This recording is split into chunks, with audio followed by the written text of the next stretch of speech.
Catherine കുൾമാൻ എന്ന ദേവദാസിയെ കുറിച്ച്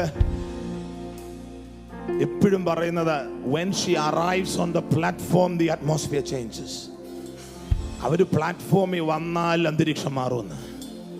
അതെന്താന്ന് ചോദിച്ചാൽ, അവര് സ്റ്റേജിൽ കയറുന്നതിന് മുൻപ് ഇങ്ങനെ പറയുന്നത്, ഞാൻ 1000 തവണ മരിക്കും, ഞാൻ 1000 തവണ മരിക്കുന്നു.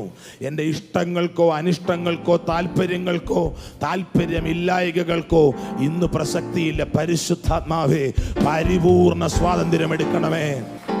എന്ത് സംഭവിക്കുമെന്ന് ചോദിച്ചാൽ, വാക്കും ഭാഷണവും കൂടാതെ രോഗികൾ സൗഖ്യമാകുമായിരുന്നു. എൻ്റെ ചിന്ത, പ്ലാറ്റ്ഫോമിലേക്ക് ആ ദേവദാസി നടന്നു വരുമ്പോൾ മാറുന്ന അന്തരീക്ഷം നമ്മൾ ചന്തയിൽ കൂടെ നടക്കുമ്പോൾ മാറിയാലോ? ഇന്നലെ ചെയ്തതിനെ ഡ്യൂപ്ലിക്കേറ്റ് ചെയ്യാൻ കർത്താവിന് മനസ്സില്ല. അതുകൊണ്ട് എവിടെയെങ്കിലും ഒരു കാതറിൻ കുൾമാൻ ഉണ്ടോ എന്ന് നോക്കരുത്.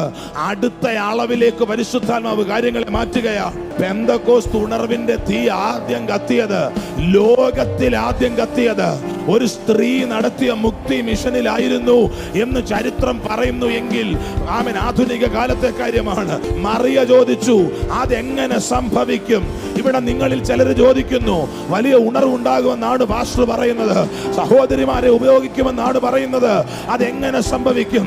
ദൂതൻ പറഞ്ഞ മറുപടി ഞാൻ നിങ്ങളോട് പറയട്ടെ, പരിശുദ്ധാത്മാവ് നിന്റെ മേൽ വരും, അത്യുന്നതന്റെ ശക്തി നിന്റെ മേൽ നിഴലിടും. ദൈവ മഹത്വത്തിനായി ചിലതൊക്കെ ഉത്ഭവിക്കേണ്ടതിന് പരിശുദ്ധാത്മാവ് നിന്റെ മേൽ വരികയാണ്. അസാധാരണമായ ചിലത് പുറത്തു വരേണ്ടതിന് പരിശുദ്ധാത്മാവ് നിന്റെ മേൽ വരികയാണ്.